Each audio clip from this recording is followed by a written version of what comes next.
Good morning. ഇന്നത്തെ Bible reference മത്തായിയുടെ സുവിശേഷത്തിൽ നിന്നാകുന്നു. ഉത്തരം മെസ്സേജ് ചെയ്യണേ.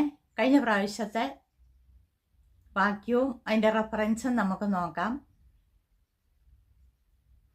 വൈകുന്നേരം ആയപ്പോൾ പല ഭൂതഗ്രസ്തരെയും അവൻ്റെ അടുക്കൽ കൊണ്ടുവന്നു. അവൻ വാക്കുകൊണ്ട് ദുരാത്മാക്കളെ പുറത്താക്കി സകല ദീനക്കാർക്കും സൗഖ്യം വരുത്തി. മത്തായിയുടെ സുവിശേഷം 8-ാം അധ്യായം 16-ാം വാക്യം ആകുന്നു. എന്നാൽ ഇന്നത്തെ ചോദ്യം നമുക്ക് നോക്കാം. വാക്യം: എന്നാൽ യേശു തൻ്റെ ചുറ്റും വളരെ പുരുഷാരത്തെ കണ്ടാറെ അക്കരയ്ക്ക് പോകുവാൻ കൽപ്പിച്ചു. ഇതിൻ്റെ റെഫറൻസ് മെസ്സേജ് ചെയ്യണേ. എൻ്റെ ചാനലിൽ ലൈക്ക് ചെയ്യാനും ഷെയർ ചെയ്യാനും സബ്സ്ക്രൈബ് ചെയ്യാനും മറക്കല്ലേ. Okay, by.